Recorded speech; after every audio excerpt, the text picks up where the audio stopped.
Hello friends, welcome to my channel. मेरा नाम है धीरज और आज हम स्टार्ट करेंगे हाइड्रोलिक्स एंड फ्लूइड मैकेनिक्स के कुछ इम्पॉर्टेंट डेफिनेशंस एंड फार्मूलेज। ठीक है, देखो कि ये वीडियो डिटेल में नहीं है, मैंने यहाँ पे कुछ डिटेल में ऐसा नोट्स प्रोवाइड नहीं किया है।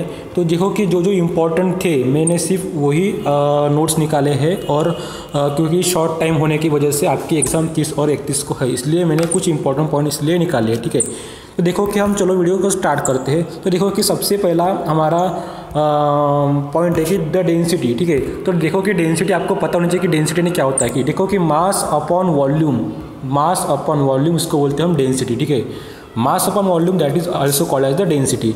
देन है आपका विस्कोसिटी। देखो कि विस्कोसिटी आपको पता होनी चाहिए कि द मोस्ट इंपॉर्टेंट डेफिनेशन है। ठीक है, एग्जाम में आ सकती है। ठीक है, इसको मैं ये इंपॉर्टेंट कर लेता हूँ। देखो कि it is also known as a absolute और डायनामिक विस्कोसिटी। इसको हम क्या बोलते हैं कि एब्सोल्यूट विस्कोसिटी भी बोलते हैं और डायनामिक विस्कोसिटी भी इसको हम बोलते हैं। ठीक है, it is defined as the property of the liquid. कि जो है विस्कोसिटी जो है ये क्या है, एक प्रॉपर्टी है लिक्विड की, which offers a resistance to the moment of the one layer of the liquid over the another adjacent layer of the liquid. वो क्या करती है, एक ऐसे एक ऑफर्स क्या करती है, एक रेजिस्टेंस ऑफर्स प्रोवाइड करती है to the moment of one layer of the liquid और the another layer of the liquid. वो क्या करती है, एक layer of the liquid another layer of the liquid के ऊपर क्या होती है, जाती नहीं है और एक ऐसे एक रेजिस्टेंस प्रोवाइड करती है, ऑफर करती है, उसको हम बोलते हैं विस्कोसिटी। ठीक है, देन है देखो कि ये ध्यान से पढ़ो कि विस्कोसिटी क्या होती है। कि it is defined as the property of the liquid which offers the resistance to the moment of the one layer of the liquid over another adjacent layer of the liquid that is also called as the viscosity. ठीक है, आ गया ये समझ में। Then the viscosity of a liquid is due to the cohesion and the intersection between the particle.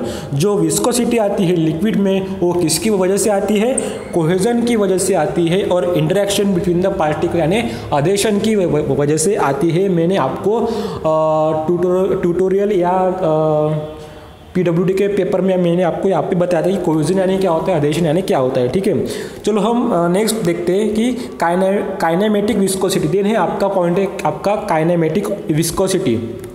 तो देखो कि काइनेमेटिक विस्कोसिटी यानी क्या होता है कि it is the ratio of the dynamic viscosity to the density of the liquid. ठीक है, जो dynamic viscosity to the density of the liquid होता है उसको हम बोलते हैं काइनेमेटिक विस्कोसिटी। ओके, ये भी आ गया आपके समझ में। देन है कॉम्प्रेसिबिलिटी।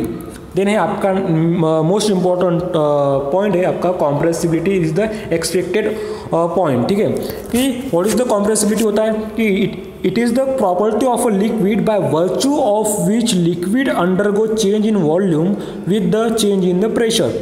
ठीक है, उसको हम बोलते हैं कॉम्प्रेसिबिलिटी। कॉम्प्रेसिबिलिटी यानी कि क्या होता है कि मैं फिर से डेफिनेशन पढ़ता हूँ कि it is the property of the liquid. ठीक है, एक कॉम्प्रेसिबिलिटी एक प्रॉपर्टी है लिक्विड की, चलो मान लिया, by virtue of which liquid undergo a change in volume with change in pressure that is also called as the compressibility. Then compressibility it is the reciprocal of the bulk modulus of the elasticity। ये भी आपको ध्यान में रखना है कि जो compressibility होती है वो रेसिप्रोकल किससे होती है, bulk modulus of the elasticity को होती है और इसको हम बोलते हैं compressive stress to the volumetric strain that is also called as the compressibility। ये भी आ गया आपके समझ में। देन हम नेक्स्ट देखेंगे। देन नेक्स्ट है आपका कि सरफेस टेंशन है। ठीक है, मैंने आपको सरफेस टेंशन में बताया था कि समझ क्या क्या होता है। ठीक है, देन देखो कि सरफेस टेंशन क्या होता है कि it is the property of liquid. ये भी लिक्विड की प्रॉपर्टी है। कौन, सरफेस टेंशन लिक्विड की प्रॉपर्टी है which enables it to resist the tensile stress. It is denoted by the sigma. ये क्या करते हैं, टेंसाइल स्ट्रेस को क्या करते हैं, रेजिस्ट करते हैं, उसको हम बोलते हैं सरफेस टेंशन। ठीक है, इसको हम सिग्मा से मेंशन करते हैं और इसका जो यूनिट होता है वो होता है न्यूटन पर मीटर होता है। This is the most important definition. ठीक है, मोस्ट इंपॉर्टेंट डेफिनेशन इसको हम बोलेंगे। देन है कैपिलरी। देखो कि कैपिलरी मैंने आपको बताया था कि कैपिलरी यानी क्या होता है कि कैपिलरी यानी होता है कि it is defined as the phenomenon of rise और fall of the liquid surface in a small vertical tube. ठीक है, ऐसे एक स्मॉल वर्टिकल ट्यूब होती है जो कंटेनर में हम जब हम उसको इंसर्ट करते हैं तो उस कंटेनर का जो मर्क्यूरी है या वाटर है वो क्या होता है उस ट्यूब में चला जाता है। ठीक है, चला जाता है। उससे क्या होता है, ऐसा एक कोहेजन, ऐसे कॉन्केव स्ट्रक्चर इसमें फॉर्म होता है। ठीक है, मैंने आपको बताया था। देन जो जितना भी इसमें राइज होगा, जितना भी इसको फॉल होगा, उस फिनोमेनन को हम क्या बोलेंगे? कैपिलरी बोलेंगे। It is defined as the phenomenon of rise और fall of a liquid surface in a small vertical tube held in a liquid relative to general level of the liquid, that is also called as the capillary। ठीक है, this is the most important definition। Then है the height of the rise और fall of the tube, वो कितना होता है, ये आपको फार्मूला इंपॉर्टेंट है, आपको इस फार्मूला को ध्यान में रखना है कि जो हाइट होती है जो ट्यूब में राइज और फॉल की, वो कितनी होती है? 4 sigma into cos five by W into D. This is the most important. ठीक है, ठीक है। देन हम देखेंगे, इसको हम बोलते हैं सरफेस टेंशन। देन फाइव को अल्फा वे को बोलते हैं angle of the constant of the liquid surface. W को बोलते हैं specific weight of the liquid and W है आपका स्मॉल डी आपका diameter of the capillary tube. ठीक है, ये भी समझ गए आपको। देन हम नेक्स्ट देखेंगे कि पास्कल लॉ। देखो कि पास्कल लॉ ने क्या होता है, this is the most important. Pascal law ये आ सकता है एग्जाम में। ठीक है, इंपॉर्टेंट है कि पास्कल लॉ ने क्या होता है कि the intensity of a pressure at any point, जो इंटेंसिटी ऑफ द प्रेशर आते हैं at any point in a fluid at rest is same in all the direction.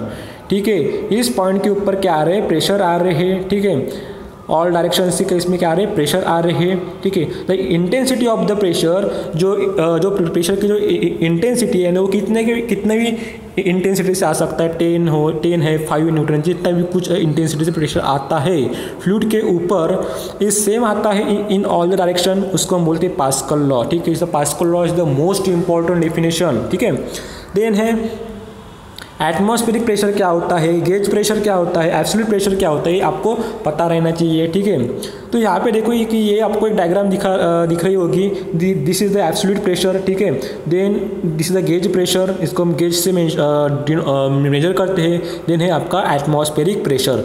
ये हो गया आपका relation between the absolute atmospheric and gauge pressure का relation. ठीक है, देन नेक्स्ट डायग्राम में क्या है कि एटमॉस्फेरिक प्रेशर दिया है, यहाँ पे गेज और वैक्यूम गेज प्रेशर को हम वैक्यूम प्रेशर बोलते हैं, पर इस पर यहाँ पे क्या है? नेगेटिव है, और ये यहाँ पे क्या है? पॉजिटिव है। ठीक है, तो मैं आपको बताऊंगा नेक्स्ट में क्या इसकी डेफिनेशन है। ठीक है, तो आप सिर्फ पहले आप डायग्राम देख लीजिए। ठीक है, ये जो रिलेशन होता है ये होता है absolute atmospheric pressure and vacuum pressure का रिलेशन है। ठीक है, डायग्राम आ गई समझ में। ठीक है, यहाँ पे एटमॉस्फेरिक, यहाँ पे गेज प्रेशर एंड यहाँ पे एब्सोल्यूट प्रेशर। ठीक है, देन मैं आपको इसकी डेफिनेशन बता देता हूँ कि देखो कि एटमॉस्फेरिक प्रेशर में क्या होता है।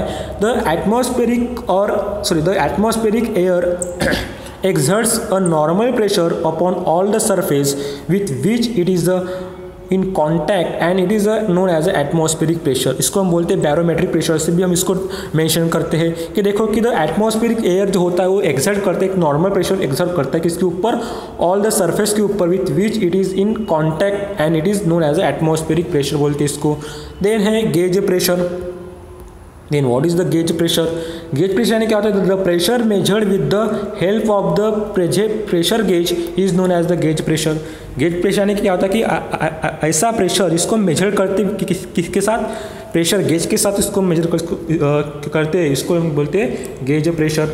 गेज प्रेशर यानी जिसको हम गेज प्रेशर से मेजर करते हैं उसको हम बोलते हैं गेज प्रेशर। देन है आपका absolute pressure. What is the absolute pressure? The actual pressure is known as absolute pressure. जो एक्चुअल प्रेशर होता है उसको हम बोलते हैं एब्सोल्यूट प्रेशर। ठीक है, पर यहाँ पे आप देख सकते हैं कि absolute pressure equals to atmospheric pressure plus gauge pressure. ठीक है, atmospheric pressure plus gauge pressure को हम बोलेंगे एब्सोल्यूट प्रेशर। ठीक है, यहाँ पे पॉजिटिव ये जो रिलेशन यूज था वो relation use this relation is use for the pressure above the atmospheric, that is for the positive gauge pressure. ठीक है, ये आ गया आपको ध्यान में।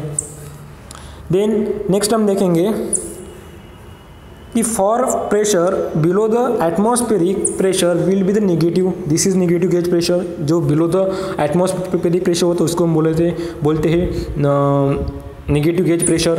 तो यहाँ पे देखो कि एब्सोल्यूट प्रेशर का जो डेफिनेशन बनेगी वो क्या बनेगी? Equals to atmospheric pressure minus negative gauge pressure, इसको बोलते हैं वैक्यूम प्रेशर। ठीक है, क्योंकि बिलो द एटमॉस्फेरिक प्रेशर है। ठीक है, बस आपको इतने इंपॉर्टेंट फार्मूला आपको ध्यान में रखना है। बिलो होगा तो नेगेटिव होगा, अबो होगा तो पॉजिटिव होगा, उसके लिए जो फार्मूला बनता है आपका एब्सोल्यूट प्रेशर का वो क्या बनता है, बस आपको इतना ही कंडीशन आपको ध्यान में रखना है। ठीक है, देन है मेजरमेंट ऑफ द प्रेशर। ठीक है। तो देखो कि यहाँ पे जो इतने तो प्रेशर तो आते हैं, तो हम जो प्रेशर आते हैं तो उसको हम मेजर करते हैं किससे, ठीक है। तो देखो कि मेजरमेंट ऑफ द प्रेशर, ठीक है। अभी देखो कि इम्पॉर्टेंट है कि the pressure of a liquid may be measured by the manometer. जो लिक्विड में जो प्रेशर आता है उसको हम मेजर करते हैं बाय मैनोमीटर से, ठीक है। तो देखो कि इसमें टाइप्स ऑफ द मैनोमीटर है। पहला है आपका simple manometer such as a piezometer and U tube manometer, इसको हम पीजोमीटर भी बोलते हैं और यूट्यूब मैनोमीटर भी बोलते हैं। देन आपका सेकंड पॉइंट आपका डिफरेंशियल मैनोमीटर, इसको बोलते हैं डिफरेंशियल मैनोमीटर बोलते हैं, ठीक है। तो यहाँ पे आप देख सकते हैं कि पीजोमीटर जो होता है वो simple form of the manometer, ठीक है। एक पीजोमीटर का एक सिंपल फॉर्म ऑफ मैनोमीटर है कि जिसका यूज़ करके हम क्या मेजर करते हैं, प्रेशर, मॉडरेट प्रेशर हम मेजर करते हैं लिक्विड का। बस आपको इतना पॉइंट आपको ध्यान में रखना है, ठीक है। आ गए ध्यान में। देन हम नेक्स्ट देखेंगे, देखो कि मैनोमीटर जो होता है ये देखो कि सबसे ज़्यादा पूछने वाला क्वेश्चन है कि मैनोमीटर कहाँ पे यूज़ किया जाता है, ठीक है। वो क्या मेजर करता है, मैनोमीटर में मेजर करता है प्रेशर। तो इसका यूज़ क्या होता है कि फर्स्ट है high pressure of the liquid, A high pressure of the liquid को मेजर करता है।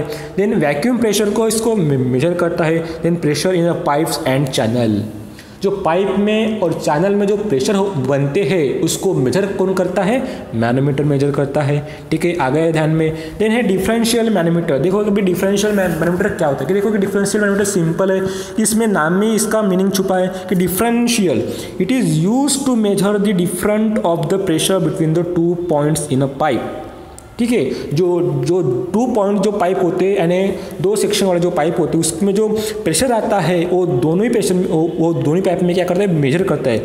It is use to measure the difference of pressure, ये difference of the pressure measure करता है between the 2 points in the pipe, ठीक है। ये difference of the pressure measure करता है, ठीक है। सिंपल है, इंपॉर्टेंट है, ठीक है। देन हम नेक्स्ट देखेंगे कि बियोंसी यानी क्या होता है। देखो कि मैंने बियोंसी आपको बताया था कि मीनिंग क्या होता है, ठीक है। तो यहाँ पे आप सिंपल डेफिनेशन देख लीजिए कि क्या होता है buoyancy. It means when a body is immerse wholly और पार्शियली इन अ लिक्विड, जब हम किसी बॉडी को होल्ली और पार्शियली लिक्विड को बॉडी को इमर्स करते हैं लिक्विड में, it is lifted up by a force equal to the weight of the liquid displaced by the body. This statement is known as the Archimedes principle. जो Archimedes जो scientist है उसने statement दिया है कि किसी भी बॉडी को हम क्या करते हैं, इमर्स करते हैं लिक्विड में, वो क्या करती है, पार्शियली क्या करती है, वो लिफ्ट होती है, या होल्ली क्या करती है, वो इमर्स हो जाती है, ठीक है। वो किसकी इक्वल रहती है, weight of the liquid displaced by the body. जब हम किसी भी बॉडी को डालते हैं लिक्विड में तो क्या होता है, वाटर क्या होता है, वो डिस्प्लेस हो जाता है, ठीक है, उसका इक्वल टू, इसको हम बोलेंगे बियोंसी, ठीक है। सिंपल है और ये इंपॉर्टेंट भी है। देन आपका नेक्स्ट पॉइंट है आपका the tendency of the liquid to uplift and immerse body because of the upward thrust of the liquid is known as the buoyancy, ठीक है। जब हम किसी भी बॉडी को क्या करते हैं, अभी देखो कि 1 kg का वेट लो, वो उस 1 kg को वेट को आप हाथ में लीजिए तो उसका आपको वेट महसूस करेगा। देन आप वो वेट को क्या करिए, किसी पानी में, वाटर टैंक में उसको डालिए तो आपको वो वेट महसूस नहीं होगा, क्योंकि उसका जो वो वाटर में कुछ प्रेशर क्या कर रहे हैं, उसको रेजिस्ट कर रहे हैं, ठीक है। वैसे यहाँ पे एक डेफिनेशन दिया है आपको कि the tendency of the liquid, यहाँ पे मैं फिर से पढ़ता हूँ, the tendency of the liquid to uplift and immerse body, ठीक है। वो क्या करता है कि इमर्स बॉडी को क्या करता है, अपलिफ्ट करता है because of the upward thrust, ठीक है, क्योंकि अपवर्ड थ्रस्ट की वजह से of the liquid is known as a buoyancy. Simple है, ठीक है। देन हम नेक्स्ट देखेंगे, देखो कि नेक्स्ट आपका कि बियॉन्ड फोर्स। देखो कि what is the buoyant force. Buoyant force यानी क्या होता है, the force tending to lift up the body is called as the force. जो बॉडी को अपलिफ्ट करता है, जो फोर्स लगता है उसको हम क्या बोलते हैं, बियॉन्ड फोर्स बोलते हैं, ठीक है। और बियॉन्ड फोर्स, बियॉन्सी फोर्स या buoyant force, and it is equal to the weight of the liquid displace, ठीक है। और ये किससे इक्वल होता है, weight of the liquid displace होता है उसके से, ठीक है। देन है आपका central of the buoyancy. Central of the buoyancy आपको क्या होता है ये भी आपको ध्यान में रखना है कि सेंटर ऑफ द बियोंसी यानी क्या होता है कि the point through which buoyant force is suppose to act is known as the centre of the buoyancy. यानी ऐसा point through which the buoyancy force is suppose to act कि जिससे वो क्या करता है एक्ट होता है उस पॉइंट से, उसको हम बोलते हैं सेंटर ऑफ द बियोंसी। देखो कि यहाँ पे दो कंडीशन आपको ध्यान में रखना है, कभी कभी पूछा जा सकता है। It is important point. If यदि बियोंसी फोर्स, जब बियोंसी फोर्स क्या होता है ग्रेटर हो जाता है किससे, wait of the liquid displace से, तो वो बॉडी क्या होती है फ्लोट होने लगती है, ठीक है। अभी क्या पॉइंट बोला मैंने, जब बियॉन्ड फोर्स ज़्यादा होता है किससे, wait of the liquid displace, यानी जब हम किसी बॉडी को डालते हैं पानी में, वो क्या होता है वाटर डिस्प्लेस होता है ना थोड़ा थोड़ा, तो वो उससे वो बियॉन्ड फोर्स ज़्यादा होता है तब वो बॉडी फ्लोट होने लगती है। देन सेकंड कंडीशन यहाँ पे आपको दी है कि जब बियॉन्ड फोर्स कम होता है weight of the liquid displace से, तो वो बॉडी क्या होती है सिंक होने लगती है यानी डूबने लगती है, ठीक है। ये आपको दो पॉइंट ध्यान में रखना है, बहुत ही इंपॉर्टेंट है। देन हम नेक्स्ट देखेंगे, देखो कि Meta centre, this is the most important definition. Meta centre काफ़ी बार पूछी गई डेफिनेशन है, ठीक है, एसएससी जेईई में है, ठीक है। तो देखो कि मेटा सेंटर यानी क्या होता है कि the metacentre may be defined as a point about which the floating body starts oscillating when given a small angular displacement that is also called as the meta center, ठीक है। देखो कि मैं डेफिनेशन फिर से पढ़ता हूँ कि द मेटा सेंटर में भी डिफाइन एज द पॉइंट, ऐसा पॉइंट होता है about which the floating body, ठीक है, फ्लोटिंग बॉडी के ऊपर starts oscillating when the given small angular displacement उसमें होता है, उसको बोलते हैं मेटा सेंटर, ठीक है। ठीक है, हम पूरा डीपली ट्यूटोरियल में देखेंगे, ठीक है, कि मेटा सेंटर यानी क्या होता है। Then it is denoted by M, इसको हम एम से मेंशन करते हैं, ठीक है, आपको ये ध्यान में रखना है। देन है metacentre height. What is the metacentre height? The metacentre height is the distance, the metacentre height it is the distance between the centre of the gravity G of the floating body and the metacentre, ठीक है। जो Meta centre होता है and यानी ऐसा distance between the centre of the gravity of the floating body और Meta centre का जो बीच में जो डिस्टेंस होता है उसको हम बोलते हैं मेटा सेंट्रिक हाइट, ठीक है। मेटा सेंटर और distance between the centre of the gravity. Then है आपका मैथमेटिकली यहाँ पे दिया है आपको GM इक्वल्स टू, ठीक है, सेंटर ऑफ द ग्रेविटी और ये मेटा सेंटर, ठीक है, 1/v माइनस बी इंटू जी। इसको हम लिखेंगे तो क्या बनेगा b माइनस जी, यानी यहाँ पे वही यहाँ पे बताया है कि मेटा सेंटर से लेकर सेंटर ऑफ द ग्रेविटी का जो डिस्टेंस होता है उसको बोलते हैं मेटा सेंटर हाइट। देन है नेक्स्ट है आपका टाइम ऑफ द ऑस्किलेशन। देखो कि यहाँ पे टाइम ऑफ द ऑस्किलेशन की आपको डेफिनेशन पता होनी चाहिए, ठीक है, कि टाइम ऑफ द ऑस्किलेशन यानी क्या होता है, ठीक है। तो देखो कि यहाँ पे टाइम ऑफ द ऑस्किलेशन की डेफिनेशन यहाँ पे दी है t equals to 2π under root में है k² h इंटू जी। ये आपको डेफिनेशन आपको पता रहनी चाहिए कि time of the oscillation of the floating body की, ठीक है। तो देखो कि यहाँ पे जो के है वो है आपका radius of the gyration of the floating body about it centre of the gravity and h है आपका यहाँ पे Meta centric height of the floating body, इसको हम GM बोलते हैं, ठीक है। बस आपको इतने पॉइंट आपको ध्यान में रखने हैं। देन है नेक्स्ट है आपका, नेक्स्ट देखेंगे हम। देखो कि यहाँ पे आपका पॉइंट है कि रेट ऑफ द डिस्चार्ज, ठीक है। तो what is the rate of the discharge? तो डिस्चार्ज यानी क्या होता है कि cross sectional area into velocity, ठीक है, area into velocity that is also called as the discharge, ठीक है। ये आपको सभी को पता है, ठीक है। It is the cross section and the average velocity of the liquid, ठीक है। तो यहाँ पे देखो कि इक्वेशन ऑफ कंटिन्यूटी, ठीक है। तो देखो कि कंटिन्यूटी का जो इक्वेशन है वो क्या है कि Q1 equals to Q2 equals to Q3 and इसको Q को हम क्या बोलेंगे एरिया इंटू वेलोसिटी।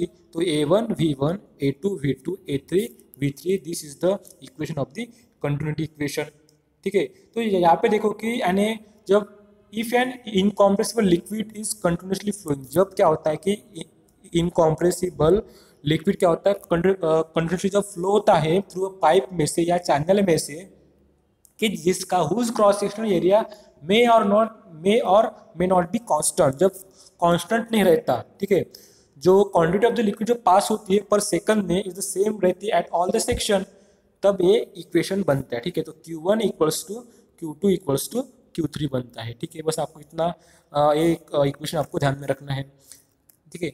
ये यही यहाँ पे दिया है कि if an incompressible liquid is continuously flowing through a pipe, जब इनकॉम्प्रेसिबल लिक्विड फ्लो होता है थ्रू अ पाइप में से या चैनल में से, कि whose cross sectional area may not be constant, कि जिसका क्रॉस सेक्शनल एरिया कांस्टेंट नहीं रहता, यानी may not be constant, the quantity of the liquid passing पर second is the same at all the section, this is known as the continuity of the liquid flow. बस आपको इतना आपको ध्यान में रखना है।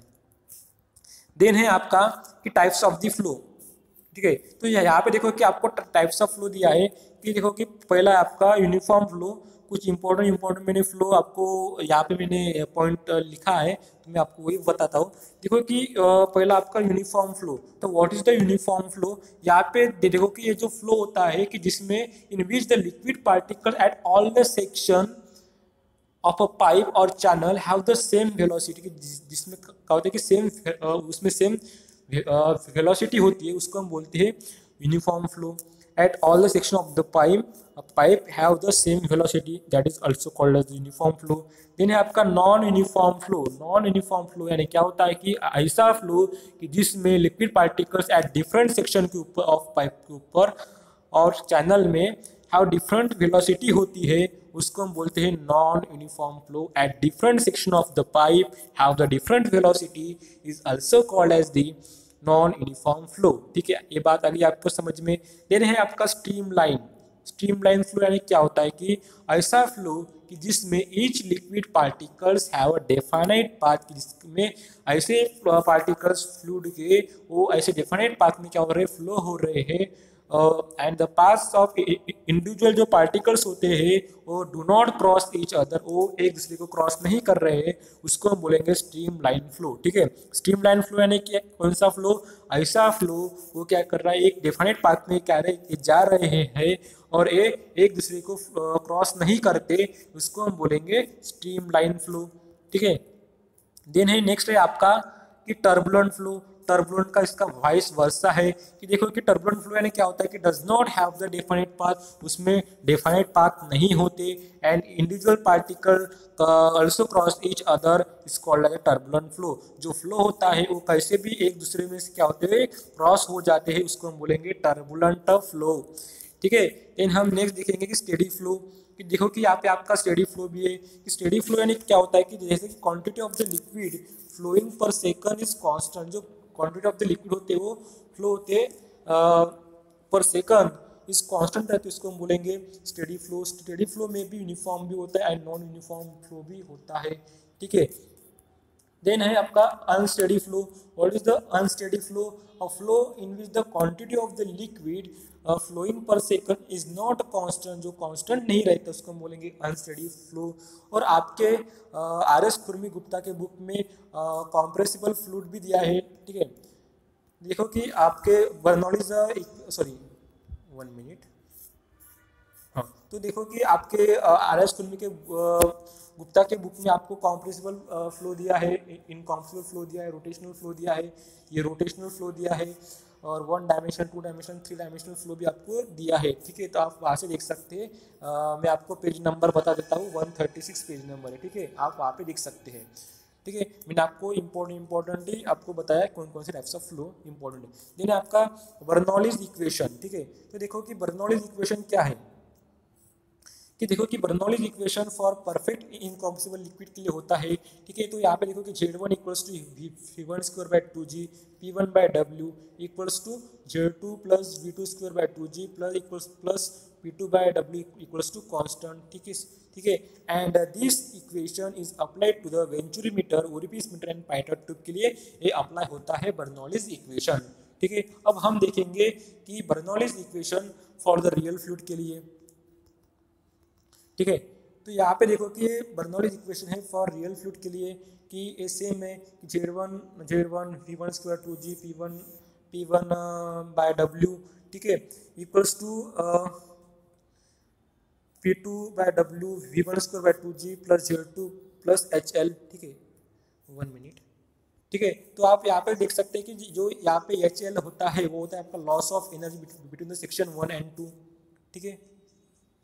देन आपको ये फार्मूला आपको ध्यान में रखना है कि Bernoulli's equation for perfect incompressible liquid के लिए कौन सा इक्वेशन है और रियल फ्लूइड के लिए कौन सा इक्वेशन है, ठीक है।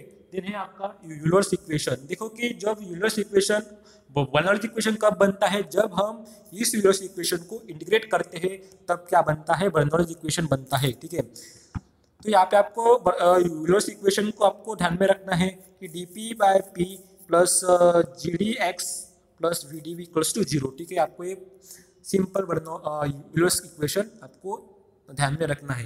देन देखो कि इसके अजम्पशन मोस्ट इंपॉर्टेंट इसके अजम्पशन है, ठीक है, इंपॉर्टेंट है, बहुत ही इंपॉर्टेंट है इसके अजम्पशन।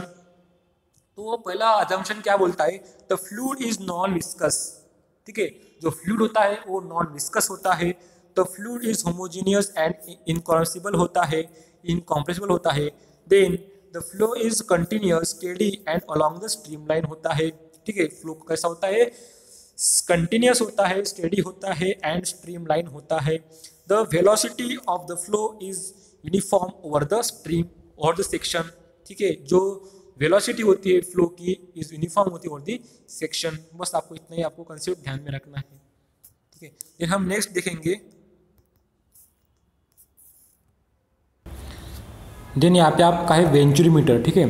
तो देखो कि वेंचुरीमीटर क्या करता है, वेंचुरीमीटर मेजर करता है डिस्चार्ज, ठीक है। जो डिस्चार्ज फ्लो होता है थ्रू पाइप में से जो लिक्विड फ्लो होता है उससे हम क्या करते हैं, वेंचुरीमीटर से डिस्चार्ज मेजर करते हैं। तो देखो कि 3 पार्ट से वेंचुरीमीटर के, पहला है कन्वर्जिंग कोन, सेकंड है आपका थ्रोट, देन है आपका डाइवर्जिंग कोन, ठीक है। मैं आपको ट्यूटोरियल में विद डायग्राम एक्सप्लेन कर दूंगा, ठीक है। तो यहाँ पे आप इम्पोर्टेंट देख लीजिए कि कन्वर्जिंग कोन होता है आपका 15 to 25 डिग्री, 25 डिग्री आपका ये होता है कन्वर्जिंग कोन। कभी कभी कन्वर्जिंग कोन पूछे जाते हैं। देन है आपका थ्रोट, देन है आपका डाइवर्जिंग कोन। तो डाइवर्जिंग कोन आपका होता है 5 to 8 डिग्री, ठीक है। कितना होता है, 5 to 8 डिग्री होता है आपका diverging cone. This is the most important venturimeter. Venturimeter measure क्या करता है, डिस्चार्ज मेजर करता है। इसका कन्वर्जिंग कोण होता है 15 to 25 डिग्री, डाइवर्जिंग कोण होता है आपका 5 to 8 डिग्री। बस आपको इतने इंपॉर्टेंट पॉइंट ध्यान में रखना है।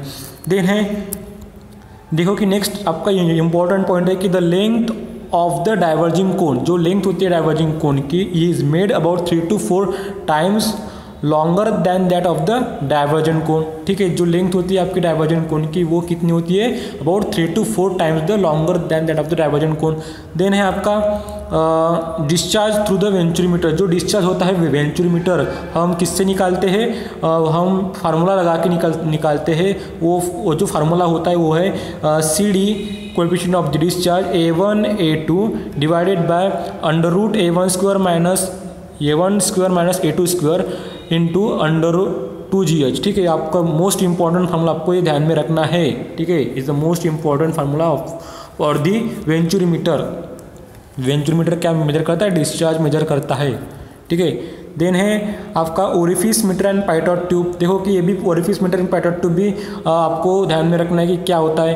कि देखो कि ओरिफिस मीटर क्या होता है कि the orifice meter is device cheaper than the venturimeter, ठीक है। ये चीपर होता है than the venturimeter, use for the measuring the discharge. ये भी इसका यूज़ करके हम डिस्चार्ज को मेजर कर सकते हैं of the liquid flowing through the pipe, ठीक है। ये हो गया आपका ओरिफिस मीटर, ठीक है। देन नेक्स्ट है आपका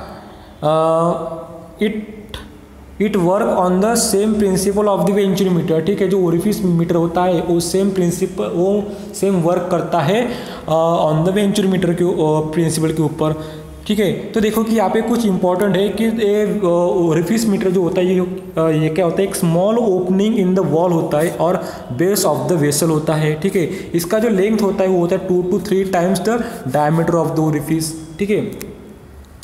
देन है pitot tube. What is the pitot tube, देखो कि द पाइटॉट ट्यूब होती है एक स्मॉल ओपन ट्यूब होती है और ये बेंड होती है राइट एंगल, ठीक है। क्या होती है, बेंड रहती है राइट एंगल। पाइटॉट ट्यूब की खासियत है कि ऐसे एक स्मॉल ओपन ट्यूब होती है और जो बेंड होती है राइट एंगल, ठीक है। ये मैं आपको डायग्राम बताऊंगा ट्यूटोरियल में, ठीक है। हम ट्यूटोरियल में इसका सब डिटेल में पढ़ेंगे। It is use to measure the velocity of flow at the required point in a pipe, ठीक है। इसका यूज़ करके हम क्या करते हैं, वेलोसिटी मेजर करते हैं फ्लो एट द रिक्वायर्ड, जो फ्लो होता है पाइप में से वो, ठीक है। देन है it is determined by measuring the rise of the liquid in a tube, ठीक है। और ये क्या मेजर करता है, जो राइज होता है लिक्विड में वो भी ये मेजर करता है, कौन, पाइटॉट ट्यूब, ठीक है। और ये वेलोसिटी क्या करती है, मेजर करती है, ठीक है। देन है आपका हाइड्रोलिक कोएफिशिएंट, ठीक है। This is the most important, hydraulic coefficient आपको ध्यान में रखना है, ये बहुत ही इंपॉर्टेंट है। इसके डेफिनेशन आपको पूछे जाते हैं कि what is the coefficient of curvature, what is the coefficient of the velocity, ठीक है। तो देखो कि कोएफिशिएंट ऑफ द कर्वेचर यानी क्या होता है। कोएफिशिएंट ऑफ द कर्वेचर यानी होता है कि it is the ratio of the area of the jet at vena contracta to the area of the orifice. क्या होगा, एरिया AC म्हणजे इट मीन्स होता है area of the jet at vena contracta to the area of the orifice, that is also called as the coefficient of the curvature, ठीक है। Then है आपका coefficient of the velocity, what is the coefficient of the velocity, इसको हम CV से mention करते हैं। तो देखो कि V यानी होता है it is the ratio of the actual velocity of the jet at vena contracta to the theoretical velocity, that is also called as the coefficient of the velocity होती है। देन है आपका कोएफिशिएंट ऑफ द डिस्चार्ज, ठीक है। तो what is the coefficient of the discharge, it is the ratio of the actual discharge through orifice, actual discharge of the orifice to the theoretical discharge, that is also called as the coefficient of the discharge. देखो ये तीनों भी important है, coefficient of the curvature, coefficient of the velocity and coefficient of the discharge, ठीक है, most important है। Then हम next देखेंगे, देन आप यहाँ पे देख सकते हैं कि कोएफिशिएंट ऑफ द रेजिस्टेंस, ठीक है। तो what is the coefficient of the resistance, it is the ratio of the loss of head in the orifice, जो हेड लॉस जो होता है ओरिफिस में to the head of the water available at the exit of the orifice, ठीक है। This is the coefficient of the resistance, ठीक है। Then है आपका coefficient of the velocity by experimentally, जो जब हम coefficient of the velocity experimentally जब हम निकालते हैं तब हम ये फार्मूला यूज़ करते हैं कि √x²/4h, ठीक है।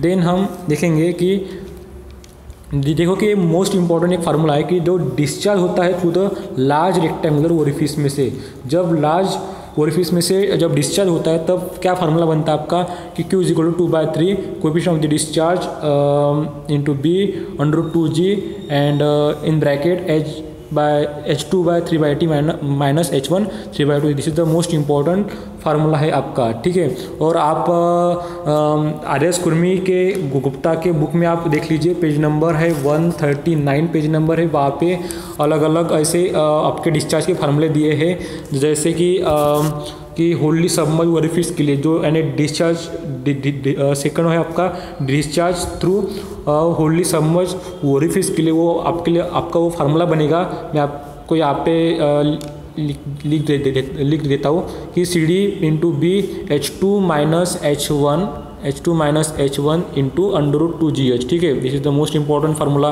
ठीक है। यानी जिसके पास RS कुर्मी की बुक नहीं है वो प्लीज़ आप इसको नोट डाउन कर लीजिए। देन है C आपका कि जो देखो कि हमें ये टाइम रिक्वायर्ड और एम्प्टी टाइम की कोई ज़रूरत नहीं है, ठीक है।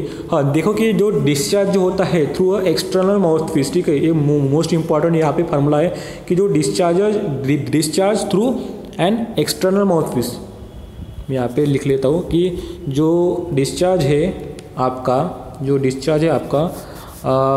एक्सटर्नल माउथपीस के लिए, ठीक है, एक्सटर्नल माउथपीस के लिए ये इंपॉर्टेंट फार्मूला है कि Q = 0.855 A √2G_H, ठीक है। देन है आपका नेक्स्ट फार्मूला कि discharge through an internal mouthpiece, ठीक है। इंटरनल माउथपीस मैंने आपको अभी एक्सटर्नल बताया, अभी इंटरनल माउथपीस के बारे का फार्मूला, ठीक है। तो यहाँ पे आपका फार्मूला ध्यान में रखना है कि 0.5 A × √2G_H, ठीक है। देन बस आपको इतने फार्मूला आपको ध्यान में रखना है। देखो कि नेक्स्ट है आपका कि नॉच एंड वियर। तो what is the notch, notch यानी क्या होता है, कभी कभी इसकी डेफिनेशन पूछी जाती है, तो यहाँ पे आप ध्यान से सुने ये definition. A notch may be defined as an opening provided in the side of the tank, यानी टैंक में एक ऐसे ओपनिंग प्रोवाइड की जाती है, ओपनिंग प्रोवाइड करते हैं हम। A notch may be defined as an opening provided in the side of the tank और vessel such that the liquid surface in the tank is below the top edge of the opening, it is also called as the notch। और ये notch जो होती है एक metallic plate की होती है, ठीक है, मेटेलिक प्लेट की होती है, नॉच होती है। और इसको हम कहाँ पे यूज़ करते हैं, यानी क्यों यूज़ करते हैं हम इसको? रेट ऑफ द फ्लो को मेजर करने के लिए, रेट ऑफ फ्लो को मेजर करने के लिए हम नॉच का इस्तेमाल करते हैं। देन है आपका वियर, ठीक है, देन है आपका नेक्स्ट है आपका वियर। मैं यहाँ पे जूम कर लेता हूँ, ठीक है, 1 मिनट। हाँ, नेक्स्ट है आपका वियर, ठीक है। तो वियर यानी क्या होता है कि वियर भी क्या होता है कि ऐसे एक रेगुलर ऑब्स्ट्रक्शन होता है, रेगुलर ऑब्स्ट्रक्शन इसको बोलते हैं in an open channel over which the flow take place, कि जिसमें क्या होता है फ्लो होता है, ठीक है। और ये बना होता है मेसनरी से और कंक्रीट से, मेसनरी से और कंक्रीट से बना होता है, ठीक है। और it is use for measuring the rate of flow, इसका हम इस्तेमाल क्यों करते हैं? Rate of the flow measure करने के लिए। बस सिंपल है डेफिनेशन है, ठीक है। बस आपको नॉच और वियर ध्यान में रखना है, ठीक है। देन हम नेक्स्ट देखते हैं। देन आप यहाँ पे देखो कि एक कुछ इम्पोर्टेंट फार्मूले हैं, कि वो इम्पोर्टेंट फार्मूले आपको ध्यान में रखना है, ये आते भी है, ठीक है। तो यहाँ पे देखो कि आप जो डिस्चार्ज का जो फार्मूला है किसके लिए? रेक्टेंगुलर नॉच के लिए। मैं यहाँ पे लिख लेता हूँ रेक्टेंगुलर नॉच और वियर के लिए, ठीक है। जो डिस्चार्ज का जो फार्मूला बनेगा रेक्टेंगुलर और नॉच वियर के लिए, ठीक है। तो यहाँ पे मैं लिख लेता हूँ कि 2/3 coefficient of the discharge into D, यानी होता है विड्थ ऑफ द नॉच और वियर, √2 G इंटू में है H 3/2, ठीक है। ये बस फार्मूला आपको ध्यान में रखना है। ये फार्मूला है आपका रेक्टेंगुलर नॉच और वियर के लिए, ठीक है। किसके लिए? रेक्टेंगुलर नॉच और वियर के डिस्चार्ज को निकालने के लिए। देन है कि ट्रायंगुलर नॉच और वियर का डिस्चार्ज का फार्मूला निकालने के लिए क्या फार्मूला होगा? 8/15 coefficient of the discharge √2G tan θ/2 into में है H इसका पावर में 5/2, ठीक है। तो यहाँ पे जो थीटा होता है वो होता है आपका 90 डिग्री वी नॉच, ठीक है, for right angle V notch के लिए। बस आपको इतना इम्पोर्टेंट फार्मूला आपको ध्यान में रखने हैं, ठीक है। तो देखो और एक है कि जो सिपुलेटिव वियर, कभी कभी सिपुलेटिव वियर आपको पूछा जाता है कि सिपुलेटिव वियर यानी क्या होता है, ठीक है। सिपुलेटिव वियर यानी क्या होता है? तो देखो कि जो डिस्चार्ज होता है ओवर द ट्रैपेजॉइडल नॉच और वियर में से जो ओवर द डिस्चार्ज होता है, जो डिस्चार्ज जो फ्लो होता है उसको हम बोलते हैं सिपुलेटिव वियर बोलते हैं, ठीक है। और इसका जो फार्मूला बनेगा वो क्या बनेगा कि is equal to the sum of the discharge over the rectangular notch, ठीक है। जो सम ऑफ द डिस्चार्ज होगा over the rectangular notch and the sum of the discharge over the triangular notch. बस आपको इतना ध्यान में रखना है, ट्रायंगुलर और रेक्टेंगुलर के समेशन इसको बोलते हैं सिपुलेटिव वियर, ठीक है। बस ठीक है। देन आपको over a broad crested wear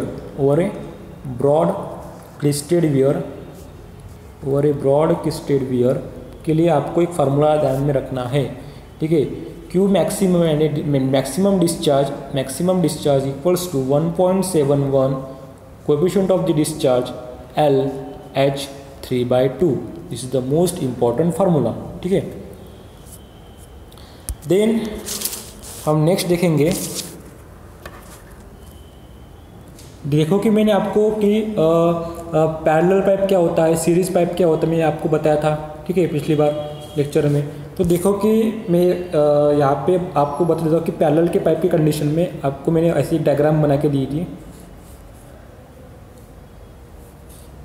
ठीक है। ऐसे मैंने आपको डायग्राम बना के दी थी कि इसमें डिस्चार्ज फ्लो हो रहा है इसमें से, ठीक है, ये आपका मेन पाइप हो गया, ठीक है। तो देखो कि जो डिस्चार्ज होता है तो यहाँ पे जो टोटल जो डिस्चार्ज होता है Q इक्वल्स टू यहाँ पे Q1 प्लस Q2 होता है, ठीक है। और इसमें जो लॉस ऑफ जो हेड होते हैं वो HF1 इक्वल्स टू HF2 होता है, ठीक है। तो यहाँ पे 4F1L1V1 स्क्वायर बाय 2GD1 होगा और 4F2L2V2 स्क्वायर बाय 2GD2 होगा, ठीक है। ये आपको ध्यान में रखना है, ठीक है। देन आपको साइफोन के बारे में पूछा जाता है कि व्हाट इज़ द साइफोन, ठीक है। तो साइफोन यानी क्या होता है, मैं आपको बता देता हूँ कि साइफोन यानी क्या होता है कि ये साइफोन एक ऐसा एक लॉन्ग बेंटअप पाइप होता है कि जिसका यूज़ करके हम क्या करते हैं, कनेक्ट करते हैं two reservoir at different level, कि जैसे कि टू रिजर्वायर हम डिफरेंट लेवल को कनेक्ट करते हैं, उसको बोलते हैं साइफोन पाइप।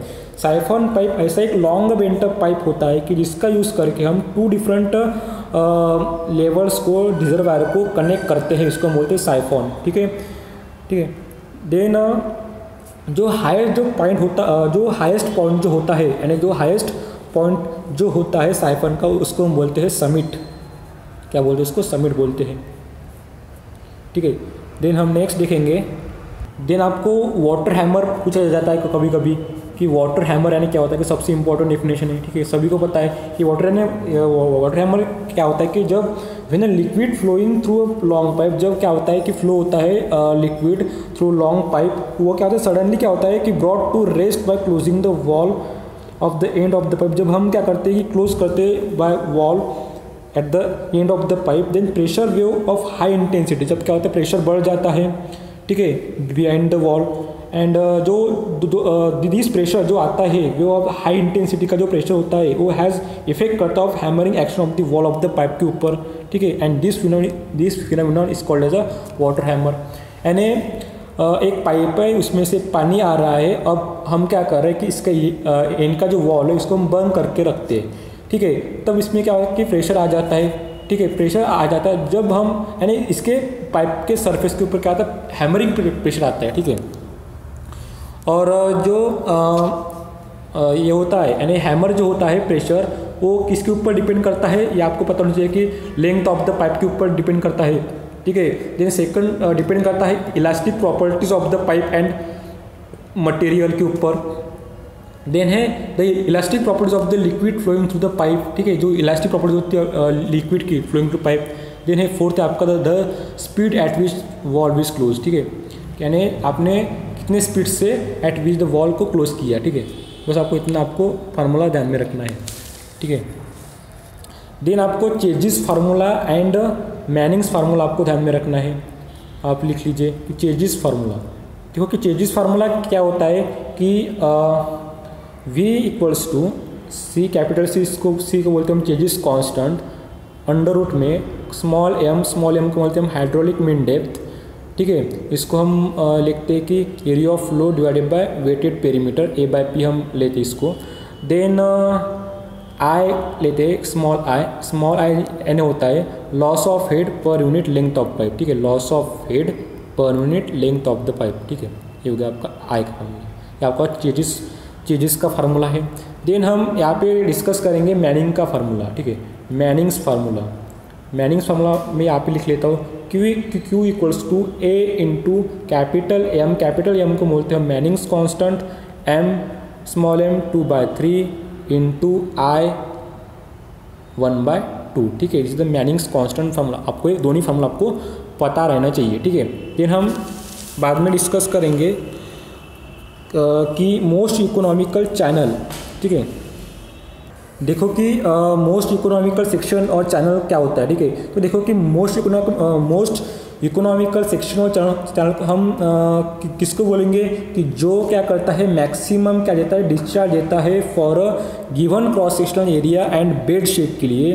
देन सेकंड है आपका इट हैज़ अ मिनिमम क्या होता है इसका वेटेड पेरीमीटर होता है, वेटेड पेरीमीटर क्या होता है इसका मिनिमम होता है। देन थर्ड पॉइंट है आपका इसका it involves larger excavation for the design amount of discharge, ठीक है। क्या होता है it involves the larger excavation for the design amount of रिस्टर, बस आपको इतने पॉइंट ध्यान में रखना है। देन नेक्स्ट हम देखेंगे, देन देखो कि मैच नंबर, ठीक है, आपको मैच नंबर पता होना चाहिए कि मैच नंबर क्या होता है, ठीक है। तो देखो कि मैच नंबर यानी क्या होता है कि it is the ratio of the कि जो अनडिस्टर्ब सिस्टम होती है, ठीक है, अनडिस्टर्ब स्ट्रीम में यहाँ पे लिख लेता हूँ, the ratio of velocity of fluid in an undisturbed stream to the velocity of the sound wave, ठीक है, साउंड वेव की velocity of the sound wave, यानी velocity of fluid in an undisturbed stream to the velocity of the sound wave, that is also called as the Mach number, ठीक है। और यहाँ पे देखो कि सबसे इम्पॉर्टेंट मैच नंबर, जब यहाँ पे लिख लेता हूँ मैं, जब Mach number is less than unity होता है तो वो फ्लो कौन सा होता है, सब सोनिक फ्लो होता है। जब मैच नंबर लेस देन 1 होता है तो वो होता है सब सोनिक फ्लो, ठीक है। जब Mach number is equal to unity होता है तब उसको हम बोलेंगे, जब मैच नंबर इक्वल टू 1 होता है उसको हम बोलेंगे सोनिक फ्लो, ठीक है, उसको हम बोलेंगे सोनिक फ्लो, ठीक है। देन हम नेक्स्ट देखेंगे कि जब मैच नंबर बिटवीन 1 एंड 6 के बिटवीन में जब होता है, 1 एंड 6 के बिटवीन जब में होता है तब वो होता है सुपरसोनिक फ्लो बोलते हैं उसको, ठीक है। जब Mach number is more than 6 होता है तब वो होता है हाइपरसोनिक फ्लो, ठीक है, हाइपरसोनिक फ्लो होता है, ठीक है। बस आपको इतना ध्यान रखना है। देन है आपका लास्ट सबसे इम्पोर्टेंट है कि डायमेंशनलेस नंबर, ठीक है। तो आपको डायमेंशनलेस नंबर का टॉपिक है, इसमें आपको रिनॉल्ड्स नंबर क्या होता है ये पूछा जाता है कि रिनॉल्ड्स नंबर क्या होता है। तो रिनॉल्ड्स नंबर यानी क्या होता है कि it is the ratio of the inertia force to the viscous force, inertia force to the viscous force, that is also called as the Reynolds number. Then है आपका फ्रॉड नंबर, ये बहुत बार पूछे गए हैं कि रिनॉल्ड्स नंबर क्या है, फ्रॉड नंबर क्या है। कि फ्रॉड नंबर यानी होता है कि it is the ratio of the inertia force to the gravity force, that is also called as the Froude number. Then है आपका वेबर नंबर यानी क्या होता है कि वेबर नंबर यानी होता है it is the ratio of the inertia force to the surface tension, that is also called as the Weber's number. Then है आपका यूलर्स नंबर, कि यूलर्स नंबर यानी क्या होता है कि यूलर्स नंबर यानी होता है कि it is the ratio of the inertia force to the pressure force, ठीक है, प्रेशर फोर्स बोलते हैं उसको, ठीक है, इसको बोलते हैं यूलर्स नंबर, ठीक है। और एक है कि मैच नंबर और Cauchy number, CAUCHY, Cauchy's number, इसको मैच नंबर को हम कॉचीज नंबर ही बोलते हैं। It is the ratio of the inertia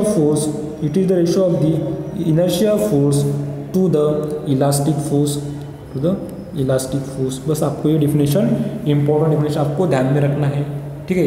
ये आपके डायमेंशनलेस नंबर, ठीक है, कौन से, Reynolds number, frauds number, Weber's number, Euler's number and match number, ठीक है।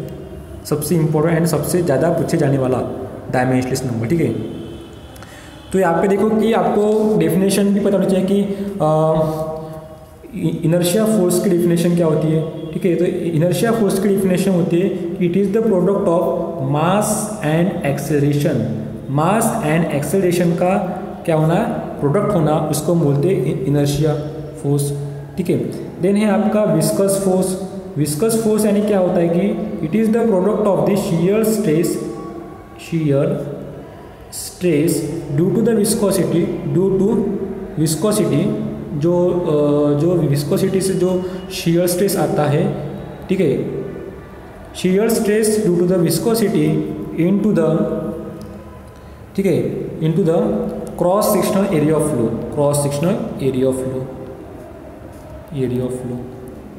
ये होगा आपका विस्कस फोर्स।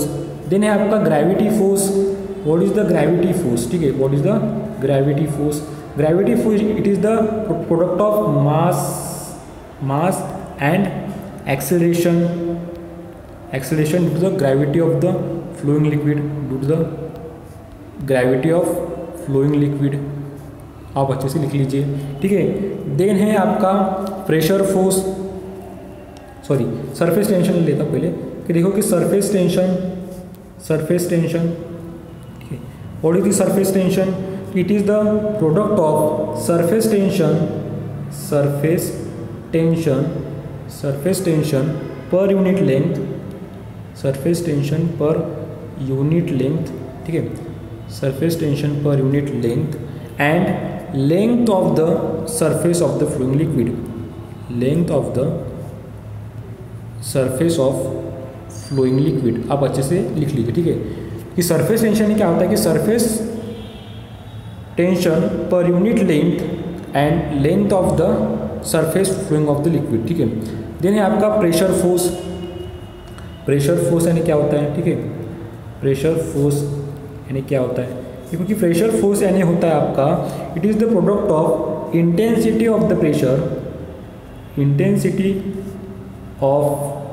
प्रेशर, इनटू इसका प्रोडक्ट क्या होगा आपका area of the flowing liquid, ठीक है, ये होगा आपका। देन है सबसे लास्ट है आपका इलास्टिक फोर्स, ठीक है, it is the product of the elastic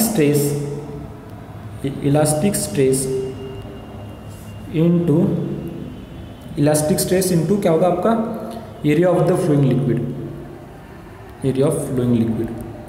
आपको पेज नंबर 147 में आपको मिल जाएगा, ठीक है, RS खुरमी के गुप्ता की बुक से, ठीक है, आप वहाँ से देख लीजिए, मोस्ट इंपॉर्टेंट है, ठीक है, सबसे ज़्यादा इंपॉर्टेंट है आपका डायमेंशनलेस नंबर, ठीक है।